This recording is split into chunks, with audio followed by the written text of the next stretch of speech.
The blizzard swept through Yreka, California with a vengeance that January night in 1883. The kind of storm that made even the hardiest gold miners stay indoors, and Delilah Kane stood shivering on the porch steps in nothing but her thin cotton dress, watching her stepmother's cruel face disappear behind the slammed door. She had known Martha Kane was cold-hearted, but she never imagined the woman would go this far. Her father had been dead only 3 months, taken by pneumonia before the first snow, and already Martha had shown her true colors. The inheritance, the small ranch her father had built with his own hands, now belonged entirely to Martha, and Delilah was nothing more than an inconvenience to be disposed of. "Please," Delilah had begged just moments before, her voice breaking. "It is freezing outside. At least let me take a coat." "You take nothing from this house," Martha had hissed, her eyes like chips of ice. "Your father spoiled you rotten, gave you heirs above your station. You are 20 years old and perfectly capable of making your own way. Now get out before I set the dogs on you." The wind cut through Delilah's dress like knives, and already her fingers were going numb. She stumbled down the steps, her worn boots slipping on the ice that had formed on the wooden planks. The snow was coming down so hard she could barely see 5 feet in front of her face. The main street of Yreka was only half a mile away, but in this weather, it might as well have been 100 miles. She wrapped her arms around herself and started walking, each step an agony as the cold seeped deeper into her bones. Her teeth chattered so violently she bit her tongue, tasting blood. The wind howled like a living thing, pushing against her, trying to knock her down. She thought of her father, of his kind eyes and gentle hands, of the way he used to read to her by the fire on winter nights. He would be horrified to know what Martha had done. Tears froze on her cheeks as she forced herself forward. She had nowhere to go. Her mother had died when she was just a baby, and her father had been her only family. Martha had made sure to drive away any friends Delilah might have had, isolating her on the ranch for the past 2 years since the wedding. There was no one in town who would even know she was missing. Her legs were growing heavy, her steps slower. The cold was no longer painful but strangely warm, almost comfortable. Some distant part of her mind recognized this as dangerous, but the rest of her just wanted to lie down in the soft snow and rest. Just for a moment. Just to catch her breath. She sank to her knees, the snow up to her waist now. The world was white and gray and fading fast. This was how she would die, she thought with odd clarity. Frozen to death at 20 years old because her stepmother was a monster. Then she heard it, cutting through the wind. The sound of hoofbeats and a man's voice calling out, "Hello? Is someone out there?" She tried to answer, but her jaw was too stiff with cold. She could barely keep her eyes open. A dark shape loomed out of the blizzard, a horse and rider, and then strong hands were gripping her shoulders. "Jesus Christ, what are you doing out here?" The voice was deep and urgent, edged with concern. She felt herself being lifted, cradled against a warm chest. "You will freeze to death. Can you hear me? Miss, can you hear me?" She managed a small nod against what felt like a heavy wool shirt. Fingers touched her face, her hands, checking for frostbite. "No coat. What kind of fool goes out in weather like this with no coat?" The man was talking more to himself than to her, his tone a mixture of anger and fear. She felt him shifting, heard the jingle of buckles, and then blessed warmth enveloped her as he wrapped his own coat around her trembling body. It was sheepskin-lined and still held his body heat, and she burrowed into it instinctively. "We need to get you somewhere warm right now." He settled her across his saddle and mounted behind her, wrapping one arm firmly around her waist while the other guided the horse. "My cabin is closer than town. Just hold on." She drifted in and out of consciousness during the ride. aware only of the warmth of his body behind her and the coat that smelled of leather and wood smoke and something else, something masculine and comforting. When she next fully opened her eyes, she was inside, lying on a bed near a roaring fire. The man was kneeling beside her, carefully removing her frozen boots. "Can you feel your feet?" he asked, not looking up. "I think so," she managed through chattering teeth. Her voice sounded strange and far away. "Good. That is good." He set her boots aside and began rubbing her feet briskly with a blanket. "No blackening yet. You are lucky. Another 10 minutes and you might have lost toes." She studied him in the firelight. He was perhaps 25, with dark hair that curled slightly at his collar and a strong jaw shadowed with several days of stubble. His eyes were a startling gray-green, intense and focused as he worked on warming her extremities. He wore dark trousers and a thick wool shirt, now dusted with melting snow from carrying her inside. "Thank you," she whispered. "You saved my life." Those gray-green eyes lifted to meet hers, and something passed between them in that moment, something electric and undeniable. "What is your name?"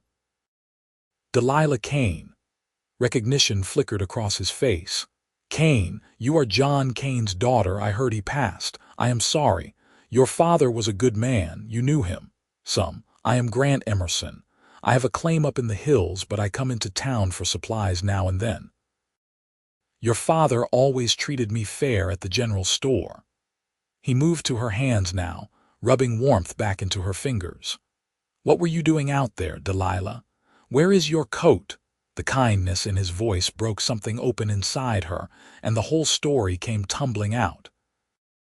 Martha's cruelty, the way she had been treated like a servant in her own home these past months, and finally the brutal eviction into the storm. By the time she finished, tears were streaming down her face. Grant's jaw was tight with barely controlled anger. "She threw you out, her own stepdaughter." "In a blizzard. I have nowhere to go," Delilah said, her voice small and broken. "No family, no friends. She made sure of that. You are not going back there." The words were fierce, protective. "Not ever. That woman is a menace.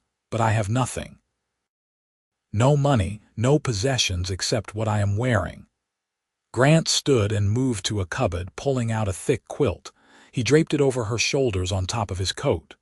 "You can stay here tonight. Tomorrow, when the storm passes, we will figure something out. But first, you need to get warm and get some food in you."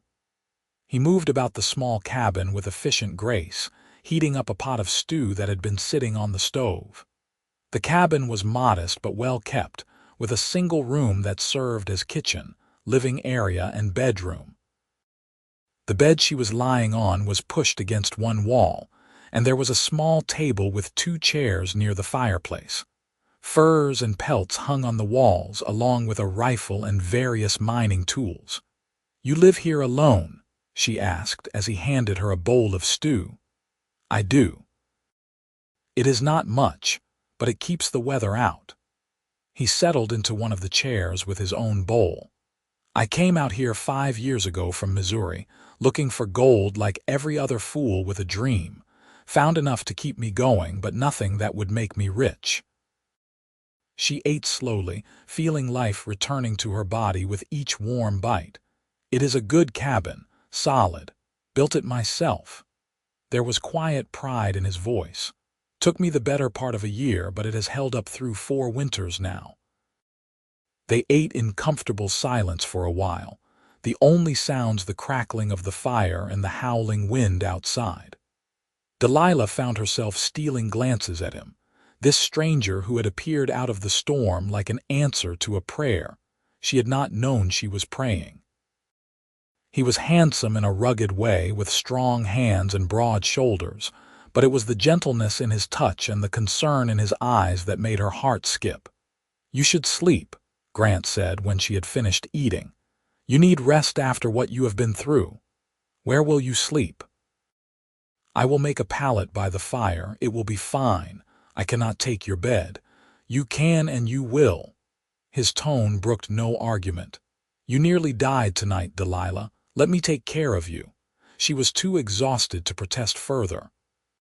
She lay back against the pillows, still wrapped in his coat and the quilt, and watched as he arranged blankets on the floor near the fireplace. He was being so kind, so protective, and she barely knew him. What sort of man risked his own life to ride out in a blizzard on the off chance someone might need help? "Grant," she called softly. "Why were you out there?" "In the storm." He was quiet for a moment, his back to her. "I had a sister once. She died in a snowstorm when I was 16. We were living in Missouri, and she went out to check on the animals. Got turned around in the whiteout and froze to death 20 yards from our barn." His voice was rough with old pain. "Ever since then, during bad storms, I cannot just sit inside.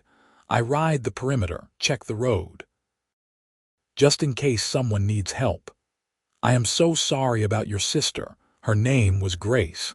She was only 14. He turned to look at her, and in his eyes she saw the same loss she felt for her own father.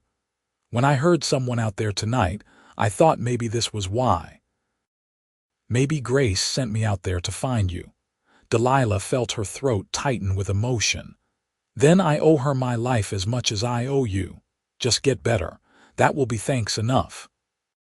She closed her eyes, meaning to rest for just a moment, but exhaustion pulled her under into deep, dreamless sleep. When she woke, pale morning light was streaming through the cabin's small window, and the storm had passed. Grant was at the stove making coffee, already dressed in a different shirt and a lighter jacket. "How are you feeling?" he asked when he noticed she was awake. She sat up carefully, testing her limbs. Everything ached, but she could move. "Sore, cold, but alive. Your color is better." "That is a good sign." He poured coffee into a tin cup and brought it to her. "I checked outside. The snow is deep, but the sun is out. We can make it to town if you are feeling up to it." The thought of going back to Yreka, of possibly running into Martha, made her stomach clench with dread. "I do not know what I will do there. I have no place to stay, no way to earn money." Grant sat on the edge of the bed, his expression serious. "I have been thinking about that. There is a woman in town, Mrs. Anderson. She runs a boarding house and is always looking for help. Good, honest work. I could introduce you, vouch for your character. You barely know me. I know enough. I know you are brave, surviving what you did last night. I know you are a victim of cruelty but not broken by it. That says plenty about your character." He paused, seeming to struggle with something. "Or if you prefer, you could stay here." Her heart skipped. "Here? Just until you get on your feet," he said quickly, a faint flush creeping up his neck. "I would sleep in the lean-to I built for storage. It would not be proper for us to share the cabin like this, but it is warm enough and dry. You could have the main cabin and I would give you privacy. Maybe a week or two, just until you figure out your next step." "Why would you do that? You do not even know me." He looked at her then, really looked at her, and she felt pinned by the intensity of his gaze. "Maybe I want to know you. Maybe when I pulled you out of that snow, half frozen and abandoned, and you still managed to thank me, I thought you might be someone worth knowing." The air between them felt charged, electric. Delilah realized she was still wearing his coat, that she had slept in it all night, wrapped in his warmth and his scent. "What if people talk?" "Let them. I stopped caring what people think a long time ago." But then his expression softened. "But if you are worried about your reputation, Mrs. Anderson really is a good option. I will not be offended if you choose that." She considered. The thought of living in town, of being around people who might have known her father and pitied his poor orphan daughter, was unappealing. But more than that, she found she did not want to leave this cabin, did not want to leave Grant. "I will stay," she said quietly, "if you are sure, just for a little while." The smile that broke across his face was like sunrise. "I am sure." They spent that first week carefully navigating around each other, establishing boundaries and routines. True to his word, Grant moved his belongings to the lean-to, though Delilah noticed he kept his rifle in the cabin. For protection, he said, though from what she was not sure. Mountain lions, maybe, or bears. He taught her about the claim, showed her how to pan for gold in the creek that ran behind the cabin. It was hard work, kneeling in the cold water, swirling sediment in the flat pan, looking for that telltale glitter. She found her first flake on the third day, and Grant whooped with delight as if she had discovered a fortune. "You are a natural," he said, grinning at her across the creek, "or lucky. Sometimes that is the same thing." In the evenings they cooked together and talked. She learned that he had been a soldier briefly, serving in small skirmishes on the frontier before mustering out and heading west. He learned that she could read and write, that her father had insisted on educating her, even though many people thought it a waste for a girl. They discovered a shared love of stories, and Grant produced a battered copy of Ivanhoe that he had been reading and rereading for years. "Read it to me," he asked one night, almost shyly. So she did, sitting by the fire while he mended a saddle, her voice filling the cabin with tales of knights and ladies and honor. When she glanced up, she found him watching her with an expression that made her breath catch. "What is it?" she asked. "Nothing. Just thinking how different this cabin feels with you in it. Less lonely." "You were lonely." "I did not think I was. I thought I liked the solitude."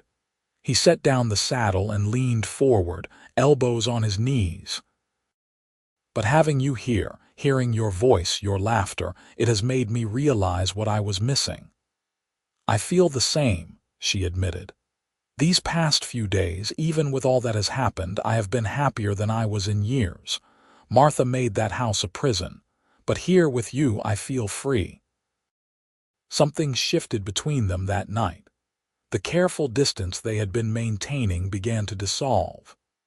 Grant started finding excuses to touch her, a hand on her elbow to steady her on the icy path, fingers brushing hers when he handed her a cup of coffee. She found herself leaning into those touches, craving more. 2 weeks became 3, and then 4. Winter deepened its hold on the mountains, and Grant stopped suggesting she move to town. Neither of them wanted to acknowledge what was growing between them, as if speaking it aloud might shatter the fragile magic of it. Then one night, nearly a month after he had found her in the snow, everything changed.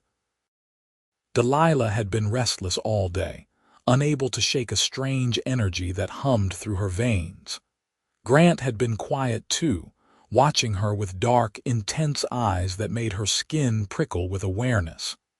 After dinner, she sat by the fire with the book, but the words swam on the page. She could feel him behind her, sitting at the table, the weight of his gaze like a physical touch. "Delilah," he said finally, his voice rough. She turned to look at him.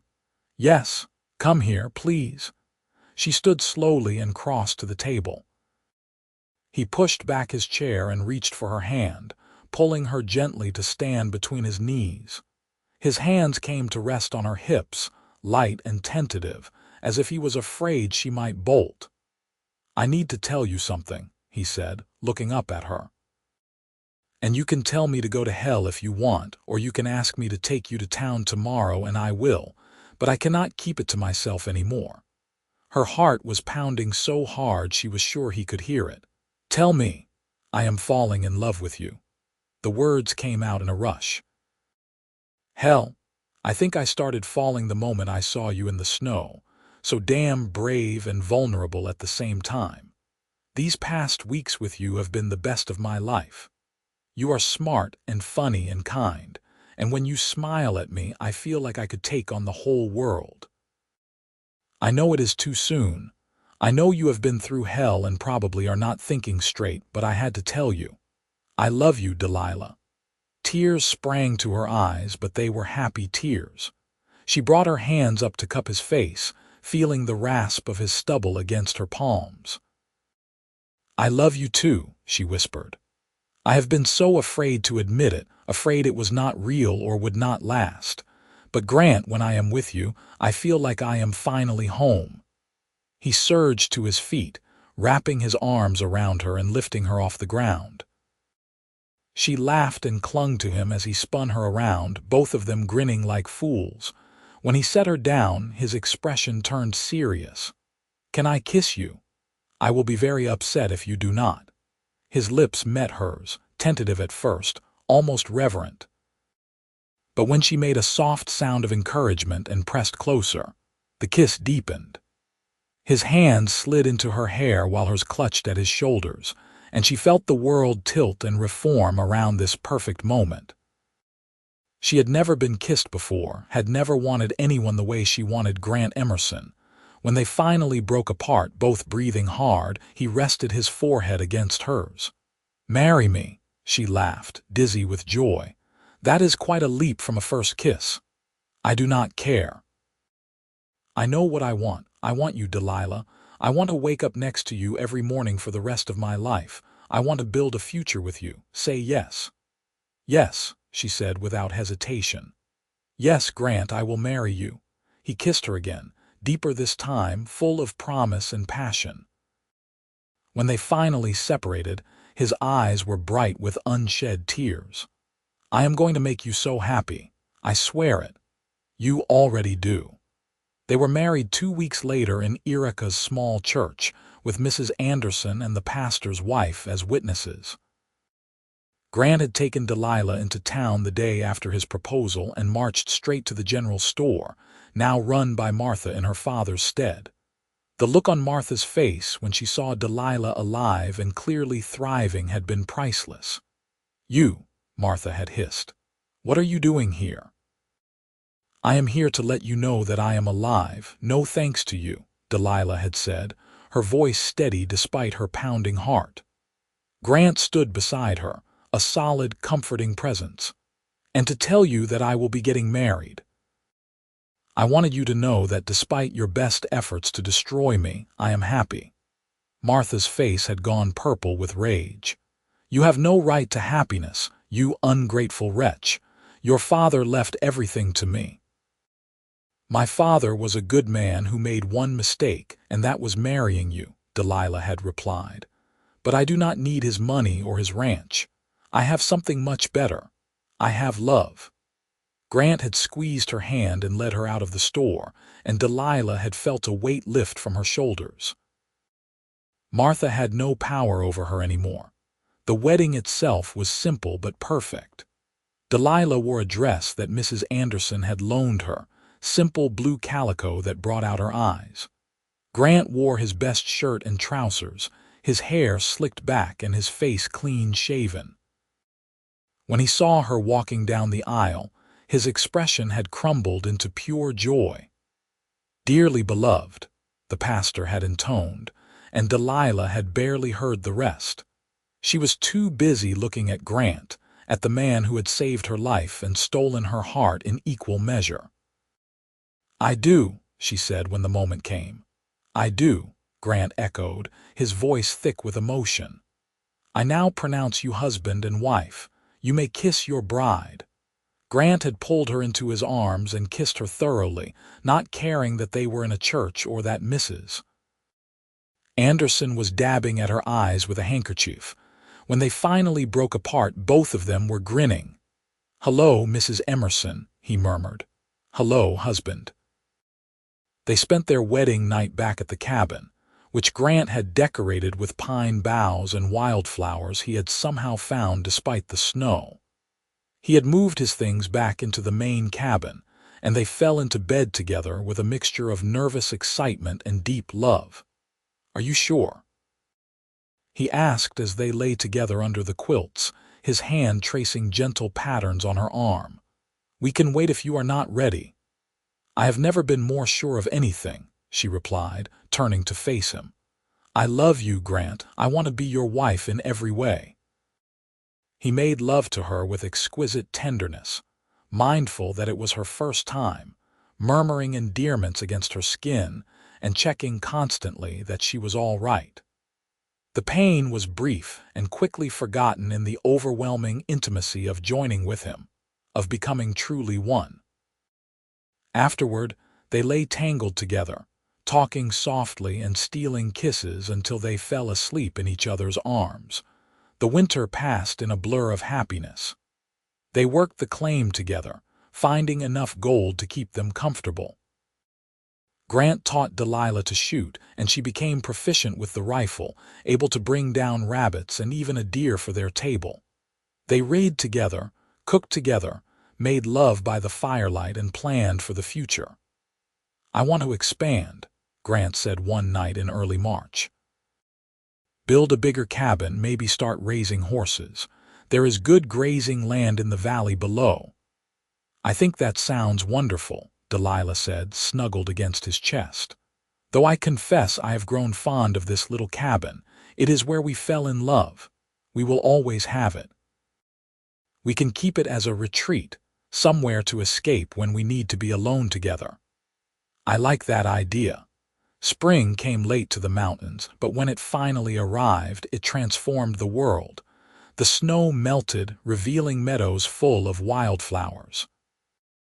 Grant and Delilah spent long days exploring, finding new places to pan for gold, mapping out where they would build their new home. In late April, Delilah realized she had missed her monthly courses. A month later, Mrs. Anderson confirmed what she already suspected. "You are with child, dear," the older woman said gently. "I would say about 8 weeks along." Delilah pressed her hands to her still flat stomach, wonder filling her. "I am going to have a baby. How do you feel about it?" Overjoyed, terrified, everything.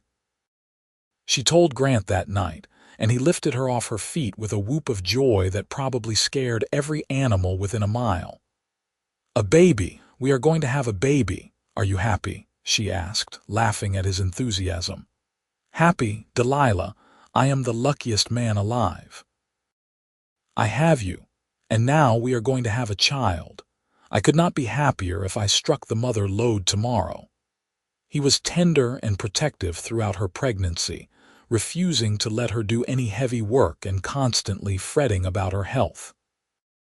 They finished the new cabin just in time, a spacious structure with 2 bedrooms, a real kitchen, and a sitting room. Grant had built a rocking chair for the nursery, sanding it until the wood was smooth as silk. Their son was born on a cold December night in 1884, almost exactly 2 years after Grant had found Delilah in the snow. Mrs. Anderson attended the birth, along with the town doctor, and after hours of labor, Delilah finally heard the lusty cry that announced her baby's arrival. "A boy," the doctor said, placing the squirming, red-faced infant in her arms. "A healthy, strong boy." Grant, who had been pacing outside, rushed in at the sound of crying. When he saw Delilah holding their son, his face crumpled and tears streamed down his cheeks. "He is perfect. You are perfect." "Thank you, Delilah, thank you. What should we name him?" she asked, exhausted but happy. Grant touched the baby's tiny fist, which immediately grasped his finger. "John, after your father, John Grant Emerson." Delilah felt her own tears start. Papa would have loved that. Little John was a good baby, quick to smile and rarely fussy. Grant was a devoted father, getting up for nighttime feedings and walking the floor when the baby was colicky. Delilah would wake to find him sitting in the rocking chair, his son cradled against his chest, singing old songs from his Missouri childhood in a low, rumbling voice. Their horse breeding venture prospered. Grant had a natural way with animals, and word spread about the quality of their stock. Within 2 years, they had a small but thriving business. They hired a young man named Tom to help with the heaviest work, and Delilah managed the books with the reading and writing skills her father had taught her. In the spring of 1887, their daughter was born, a tiny, dark-haired girl they named Grace, after Grant's sister. The circle felt complete somehow, as if they were honoring all the losses that had brought them together while celebrating the new life they had created. John was a doting big brother, always wanting to hold baby Grace and show her his toys. Grant expanded the cabin again, adding more bedrooms and a proper dining room. What had started as a rough mining shack had become a real home, filled with laughter and love. One evening, when Grace was about 6 months old, Delilah stood on the porch watching the sunset paint the mountains gold and orange. Grant came up behind her, wrapping his arms around her waist and resting his chin on her shoulder. "What are you thinking about?" he asked. "That night in the snow," she said softly. "How close I came to dying, how different my life would be if you had not found me. I thank God every day that I did." She turned in his arms to face him. "Do you ever wonder what happened to Martha?" "I heard she sold the ranch last year and moved to San Francisco, married some banker. I hope she is miserable." "I do not," Delilah said, surprising herself. "I hope she finds whatever it is she was looking for, because if she had not thrown me out that night, I would never have found you." In a strange way, her cruelty gave me everything I ever wanted. Grant kissed her forehead. "You are a better person than I am. I will never forgive her for what she did to you." "You do not have to, but I do. Holding on to that anger does not hurt her, it only hurts me. And I am too happy to carry that burden anymore. Have I told you today that I love you? Not in the last hour. I love you, Delilah Emerson. I loved you when you were half frozen in the snow. I loved you when you read to me by the firelight. I loved you when you married me, when you gave me our children, and I will love you until the day I die and beyond." "And I love you," she whispered. "My rescuer, my husband, my home." They stood together as the last light faded from the sky, listening to the sounds of their children playing inside. John was almost 3 now, chattering away to his baby sister who gurgled back at him. This was what mattered, Delilah thought. Not the ranch she had lost or the stepmother who had betrayed her, but this family she and Grant had built together. The years rolled by in a steady rhythm of seasons and growth. John grew tall and strong, with his father's gray-green eyes and his mother's dark hair. Grace was a whirlwind of energy, always climbing trees and catching frogs and driving her more cautious brother crazy with her adventures. In 1890, they welcomed another son, Daniel, and in 1893, a second daughter, Rose, completed their family. The ranch prospered beyond their wildest dreams. Their horses were known throughout California and into Oregon for their quality and temperament. Grant had a gift for breeding and training, while Delilah managed the business side with sharp intelligence and fair dealing. They employed a dozen men by the mid-1890s and had become respected members of the Yreka community. But success never changed who they were at their core. Grant still rose before dawn to work alongside his men, still came home dirty and exhausted but always with a smile for his wife and children. Delilah still kept the books herself and insisted on teaching all 4 of their children to read and write, both sons and daughters, despite some raised eyebrows from more traditional neighbors. On their 10th anniversary in 1894, Grant surprised Delilah with a trip to San Francisco. It was the first time she had been back to a city since before her father's death, and she was overwhelmed by the noise and crowds and endless bustle. They stayed in a fine hotel, ate in restaurants, and went to the theater. "This is wonderful," she told Grant as they strolled along the waterfront. "But I confess I miss the mountains." "Me too," he admitted. "I wanted to give you something special, show you the wider world, but our cabin in the hills, that will always be home. That cabin saved my life." "You saved mine too," he said seriously. "I did not realize how lonely I was until you filled that emptiness. You and our children, You are my whole world, Delilah." They made love that night in their fancy hotel room, but Delilah found herself missing their own bed, the familiar creak of the floorboards and the sound of the creek outside their window. As lovely as the trip was, she was eager to return to their life in Yreka. The children grew and thrived. John, serious and responsible, showed an interest in expanding the ranch further. Grace, wild and free-spirited, had a gift with horses that even surpassed her father's. Daniel was the scholar of the family, always with his nose in a book, dreaming of becoming a lawyer. And little Rose, the baby, had everyone wrapped around her finger with her dimpled smile and sweet nature. In 1898, Grant turned 40 and Delilah 35. They sat together on the porch one evening after the children had gone to bed, watching the stars come out over the mountains. So much had changed since that night 15 years ago when he had found her in the snow, but the love between them had only grown stronger. "You have any regrets?" Grant asked, reaching for her hand. "Not a single one, do you? Only that I did not find you sooner. That you had to suffer under Martha's roof for even a day. But if things had been different, we might never have met," she pointed out. "Every choice, every hardship led me to you. I would not change that path even if I could." He brought her hand to his lips and kissed it.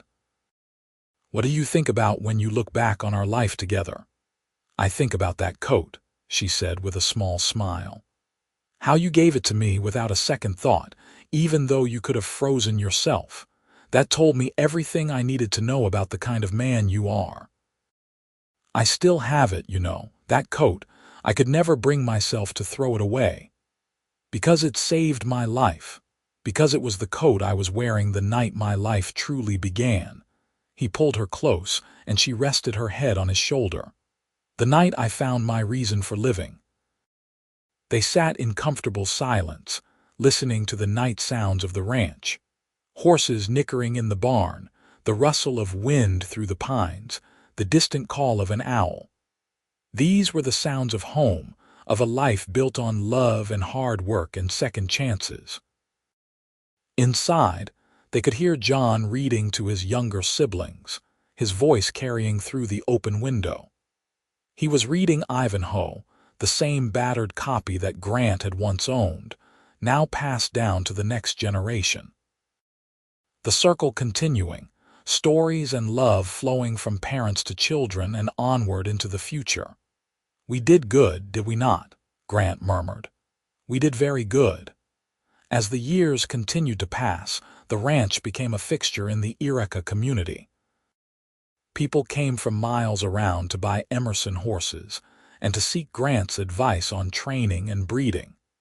The children grew into capable young adults, each finding their own path while remaining close to their parents and each other. John married in 1902, a sweet girl named Emma from a neighboring ranch, and built his own home on the property. Within a year, Delilah and Grant became grandparents to a sturdy boy they named Grant, after his grandfather. Holding that baby, seeing his son as a father, Grant was moved to tears. "This is it," he told Delilah that night. "This is what it is all about, building something that lasts beyond ourselves."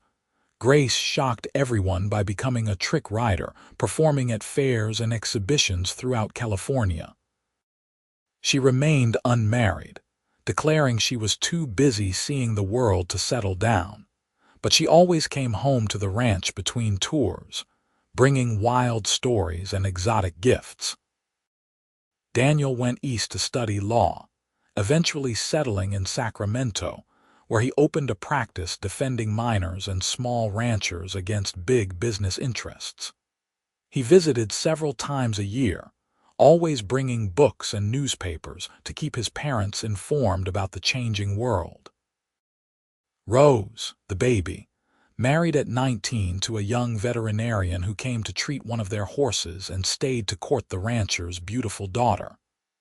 They settled in Yreka proper, and Rose helped her husband build a thriving practice while raising 3 children of her own. In 1905, Grant and Delilah celebrated their 20th anniversary surrounded by their children and grandchildren. The ranch had grown into one of the most successful in Northern California, and they had become respected elders in the community. But what mattered most to both of them was the love that had sustained them through 2 decades of marriage. 20 years, Delilah marveled as they danced together at the party their children had thrown. It feels like both forever and no time at all. Best 20 years of my life, Grant said, pulling her closer. Though I have to admit my back is not what it used to be. We are getting old, she agreed with a laugh. But I would not trade these gray hairs for anything. Each one represents a year with you, a memory we made together. When I am old and gray and can barely get out of bed, will you still love me? I will love you when we are both ancient and toothless, she promised. I will love you until my last breath and beyond. The ranch continued to thrive as they moved into their 50s and 60s. Grant gradually turned over more of the daily operations to John, though he still rose early every morning to check on the horses and offer advice. Delilah, now a respected grandmother of 9, had become something of a legend in Yreka. The story of how she had been thrown out in a blizzard and rescued by the man who became her husband was told and retold, growing more dramatic with each retelling. On a crisp January morning in 1914, exactly 31 years after the night they met, Grant and Delilah took a ride up to the original cabin. They had kept their promise to preserve it, maintaining the structure even as they built their larger home. Now it served as a retreat, a place to escape when they wanted to remember their early days together. They lit a fire in the old stone fireplace and sat together on the bed where they had first confessed their love, where they had spent their wedding night, where so many of their dreams had been born. "You remember?" Grant asked, his hair now silver, his face lined with years of sun and wind. "Every moment," Delilah replied, her own dark hair streaked with gray. "I remember thinking you were the most handsome man I had ever seen. I remember feeling safe for the first time in months. I remember falling in love with you so fast it terrified me. I remember thinking I would do anything to keep that smile on your face," he said, touching her cheek gently. "And I have spent 31 years trying to do just that. You succeeded." She covered his hand with hers. "Grant, I need you to know something. That night when I was dying in the snow, I had given up. I was ready to let go.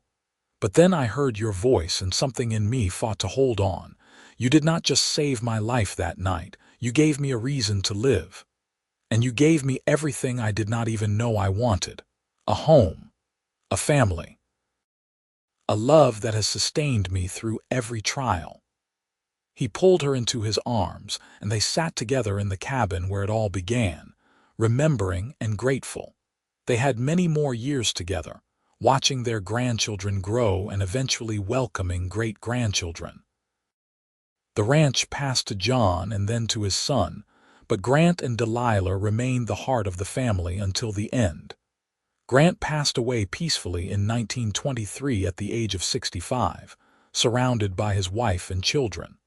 His last words were for Delilah. "Thank you for loving me. Thank you for that night in the snow. Thank you for everything. I am the one who should be thanking you," she whispered, holding his hand. "You were my salvation." "We saved each other," he breathed, and then he was gone. Delilah mourned deeply but not desperately. They had been given 40 years together, a gift beyond measure. She lived another 7 years, spending her time with her ever-growing family, tending her garden and visiting the old cabin where their love story had begun. She died in her sleep in 1930 at the age of 67, and the whole town of Yreka turned out for her funeral. The pastor spoke of her strength and kindness, of the way she and Grant had built not just a successful ranch, but a legacy of love that touched everyone who knew them. She was buried next to Grant on a hill overlooking the ranch, under the shadow of the mountains where he had found her all those years ago. Their children planted wildflowers on the grave, the same kind that had bloomed in the meadows where their parents had courted. The old cabin still stands today, maintained by generations of Emersons as a testament to where it all began. Inside, hanging on a hook by the door, is a battered sheepskin coat, the one Grant wrapped around a dying girl in a blizzard and changed both their lives forever. And sometimes, on cold winter nights when the snow falls thick and fast over the mountains of Northern California, people say you can see two figures riding together through the storm. A cowboy on a sturdy horse, and behind him, wrapped in his coat, the woman he loved more than life itself. Still together, still in love, still riding home through the snow.